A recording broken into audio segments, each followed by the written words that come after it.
네, 안녕하세요. 날마다 기막힌 정오의 박지원 목사입니다. 한 주가 지나서 금요일입니다. 오늘 하루도 힘내시고 평안한 주말 되시기를 주님의 이름으로 기도합니다. E.M. 바운드는 기도는 노동이라고 말을 했습니다. 기도는 단순하게 우리가 육체적으로 힘든 것을 넘어서서 보이지 않는 어둠의 권세와 맞서는 영적인 싸움이기 때문에 기도는 노동이다, 이렇게 말을 했던 것이죠.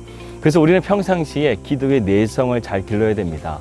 여러분, 다니엘은요, 그야말로 기도의 사람이었어요. 그는 언제나 숨 쉬듯이 호흡하듯이 기도했던 사람이었습니다. 다니엘은 인생에 고난이 올 때 밀려오듯이 기도했던 사람이 아니에요. 그는 습관을 쫓아서 항상 기도했었습니다.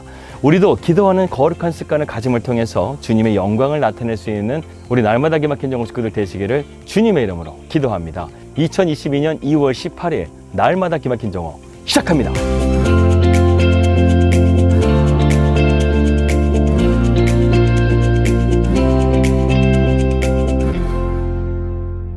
말씀 들어가도록 하겠습니다. 우리는 계속해서 다니엘서의 말씀을 함께 살펴보고 있습니다. 오늘은 다니엘서 9장의 앞부분의 말씀을 함께 여러분들과 나누도록 하겠습니다. 이 다니엘서 9장은요, 다니엘의 전생애 속에서 가장 중요한 부분이라고 할 수 있습니다. 그는 지금 여든이 넘어가는 시점에서 아주 중요한 것을 깨닫게 되죠. 다니엘서 9장 1절에서 2절의 말씀입니다.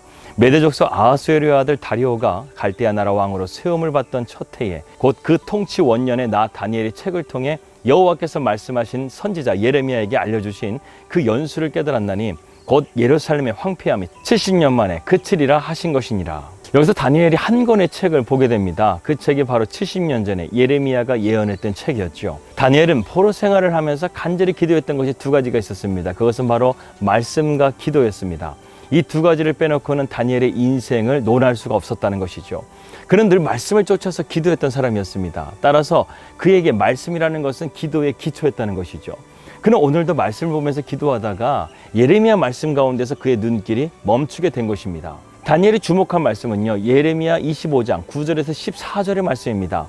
간단히 정리하면 다니엘은 하나님께서는 이미 예레미야를 통해서 70년이 지난 이후에 이스라엘의 포로 생활이 끝난다는 것을 말씀하여 주셨다는 것입니다. 그리고 다니엘은 이것을 통해서 다음과 같이 반응합니다. 내가 금식하며 베옷을 입고 죄를 덮어쓰고 주 하나님께 기도하며 간구하기를 결심했다, 이렇게 말씀하고 있습니다. 왜 다니엘은 베옷을 입고 죄를 덮어쓴 채 금식하면서 기도했다고 말하는 것일까요? 이제 때가 가까이 왔다는 것을 인지했기 때문에 그렇습니다. 다니엘은 이 말씀을 통해서 너무나 기뻤지만 지금 이 말씀과 같이 그는 비장한 모습으로 하나님 앞에 기도하고 있는 것입니다.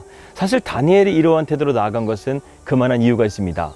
다니엘은 예레미야서를 읽으면서 지금 이스라엘 백성이 겪는 눈물겨운 이 역사의 고난을 누구 때문에 그런 것인지를 분명히 알고 있습니다. 그것은 바로 자기 조상들의 죄 때문이라는 것을 깨달았던 것이죠.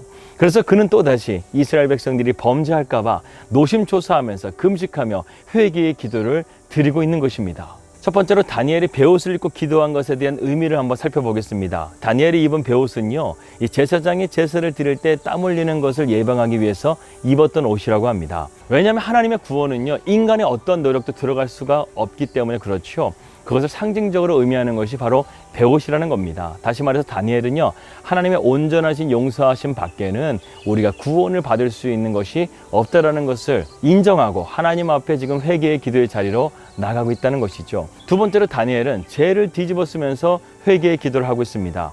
지금 다니엘은요, 이스라엘 백성의 상태를 나타내는 행위를 하고 있는 것이죠. 그야말로 이스라엘 백성들은 하나님의 말씀 가운데서 불순종함을 통해서 모든 것이 다 잃어버린 잿더미와 같은 상태가 되어버린 것입니다.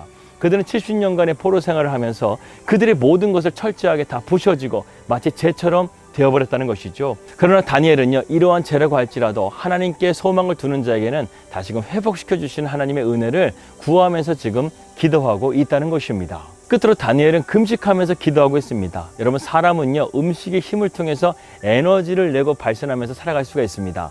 그런데 다니엘이 지금 금식하면서 기도한다는 것은 무슨 말입니까? 내 힘이 아니라 하나님을 의지하며 살아가겠다는 이러한 믿음을 가지고 지금 기도하고 있는 것입니다. 우리의 힘이 아닌 주님의 힘과 능력을 의지하며 다니엘은 지금 회개의 기도의 자리로 나가고 있다는 것이죠. 그런 적극적인 기도가 바로 금식이라는 기도입니다. 따라서 다니엘의 기도를 정리해보면 다음과 같습니다. 주님, 이스라엘을 정말 불쌍히 여겨 주시옵소서. 하나님만이 이 문제를 해결하실 수가 있습니다. 주님의 용서밖에는 답이 없습니다. 이렇게 말할 수 있다는 것입니다.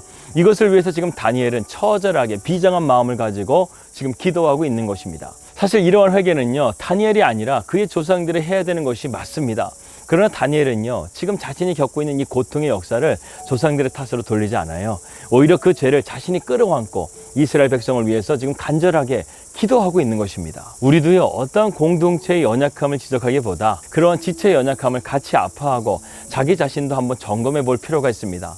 또한 공동체가 죄악에 직면했을 때 누군가를 정죄하기보다 그 죄악을 자신의 것으로 끌어안고 통회하며 기도할 때 공동체는 회복될 수 있는 것입니다. 이것이 다니엘의 기도를 통해서 우리가 발견할 수 있는 아주 중요한 신앙의 원리라는 것이죠. 공동체의 문제를 해결할 수 있는 진정한 열쇠, 그것이 바로 회개라는 열쇠인 것입니다. 9장 11절의 말씀을 함께 보겠습니다. 온 이스라엘의 주의 율법을 범하고 치우쳐 가서 주의 목소리를 듣지 아니하였으므로 이 저주가 우리에게 내렸으되 곧 하나님의 종 모세의 율법에 기록된 맹세대로 되었사오니 이는 우리가 주께 범죄하였음이니라. 여러분, 다니엘은 단순하게 회개에 머문 것이 아니었어요. 그는 이스라엘이 지은 죄를 상세하게 고백하며 하나님 앞에 구체적으로 죄의 용서를 구했다는 것입니다. 여러분, 이것이 진정한 회개예요.